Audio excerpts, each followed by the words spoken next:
Então vamos lá. Na estrutura do HTML, tá? Toda tag que você abre com o sinal de menor que, o nome da tag e o fechamento aqui com o sinal de maior, também você depois tem que fechar ela, utilizando uma barra aqui no final. Eu não vou explicar sobre HTML, isso não é o foco do nosso treinamento, mas se porventura você for iniciante e quiser entender um pouco mais da estrutura do código HTML, eu tenho um curso de HTML básico que dá para você aprender tudo isso aqui. Mas eu vou ser sincero, tá? Para você desenvolver esse projeto, acompanhar esse sistema, não tem necessidade de você acompanhar esse outro curso. É só para quem tiver um pouco mais de interesse, de aprofundar um pouco mais mesmo, né? Ah, não, eu quero entender mais sobre o HTML. Aí sim. Primeiramente, toda página que você cria, ela tem que ter um título. Deixa eu ver se está aberta aqui ainda, tal. Mas percebam que aqui não tem título nenhum, tá vendo? Aqui já tem, ó, essas outras que estão abertas, ó, Freitas Imobiliária, que foi o nome que eu dei lá, tem título, mas essa aqui não tem. Aí ele pega um título padrão do navegador ali, que é o endereço de onde você abriu o arquivo, né? Aqui você vai definir aquele título, ó. Então eu vou colocar aqui, por exemplo, portal Hugo Cursos e vou salvar. Quando eu salvar aqui, ó, né, quando eu atualizar, sempre que você mudar, lembra do Ctrl S para salvar. Não vou ficar falando isso toda hora não, porque vai ter muitas vezes que eu vou esquecer. Então, no início eu já expliquei isso. Toda vez que alterou o código, Ctrl S e já atualiza. Quando você atualizar, está aqui alterado, ó, tá? Então, daqui a pouco nós vamos criar uma configuração, porque eu não vou colocar isso aqui em todas as páginas. Eu preciso ter isso em um arquivo de configuração, para que quando eu mudar nesse arquivo, ele mude em todas. Porque eu vou distribuir esse projeto já depois no final para vocês, e vamos supor que você vai implantar para algum cliente ou para o seu portal mesmo, você está desenvolvendo para você próprio, né? E você não precisa abrir todas as páginas e alterar aqui, ó. Você simplesmente vai mudar nesse arquivo de configurações, nessa tela de configurações, e ele vai alterar em todos para vocês. Vamos lá. Aqui dentro do conteúdo, né, depois eu vou preocupar com a parte visual, tá? Eu vou criar, primeiramente, um formulário. Eu vou dar um form aqui. E dentro desse formulário, percebam que tudo que eu crio, ele abre uma tag e fecha ela. Porque dentro do body é o corpo da página. Então, o que eu tenho que desenvolver tem que estar dentro dele, tá? Isso aí também são informações básicas do HTML. Aqui dentro do formulário, eu vou criar... pode até fazer assim, ó.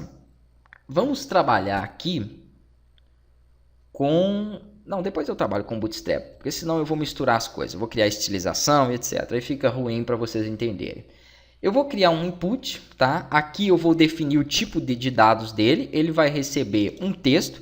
E aqui eu vou definir um nome para esse input. Não pode ser escrito o nome. Tem aluno que vem aqui e muda isso, ó, tá? Nunca faça isso. Nome de propriedades, e no Sublime Text ele vai colocar algumas vermelhas e outras verdes. Você nunca altera. É padrão. Se eu descrever como type, é type, não é tipo. Se está aqui name, é name, não é nome. Você não pode traduzir isso, não existe isso. Então aqui, esse nome eu vou chamar de usuário. Beleza.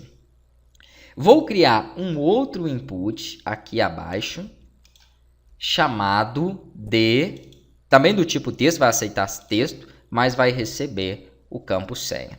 Vou dar um Ctrl S, tá? Ah, mas como é que você fez para ele já criar aqui de forma automatizada? Eu digitei input e pressionei Tab. Tudo que der um autocomplete aqui é com o botão Tab, ok? Com a tabulação aí do teclado. Salvei e vou atualizar. O que eu tenho? Duas caixas de texto. Ó. Uma caixa de texto para o usuário e uma caixa de texto para a senha. Ah, mas se eu quiser explicar um pouco melhor para ele o que ele vai preencher ali, eu posso utilizar uma tagzinha chamada placeholder. E aqui dentro de placeholder, eu posso também colocar uma descrição para aquele campo. Por exemplo, e-mail ou CPF. Aqui eu coloco a mesma coisa, ó. Digite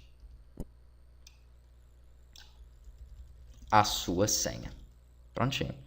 E aqui ele vai entender. É uma das formas, tá? Teria como eu colocar uma label, que é um rótulo aqui acima, né? Mas depois eu mostro para vocês quanto ao layout, tá? Então aqui ele vai poder digitar o e-mail ou o CPF e aqui ele vai poder digitar a senha dele. Só que essa senha não é interessante que ela fique visível. Então existem outras propriedades HTML que você pode estar passando dentro do input. Como por exemplo aqui, ó, nós podemos, em vez de utilizar o tipo, na verdade essa propriedade é no próprio tipo, utilizar um password. Pronto. Aqui, ó, em vez de utilizar um text, eu poderia utilizar um e-mail. Mas nesse caso, como eu estou dando a possibilidade dele logar com o CPF, ele só aceitaria um e-mail, tá? Então eu não posso fazer isso. Por isso, se você vai deixar ele logar só com e-mail, tranquilo, aí você pode fazer. Eu vou atualizar a página e vamos aqui, ó. Ah, ele não deu. Por que ele não deu? Deixa eu voltar no código. Porque aqui eu escrevi errado, ó. Password, dessa forma aqui em inglês, tá? Vou atualizar e aqui quando eu digitar a senha, ela já vem desta forma, já configurada como password.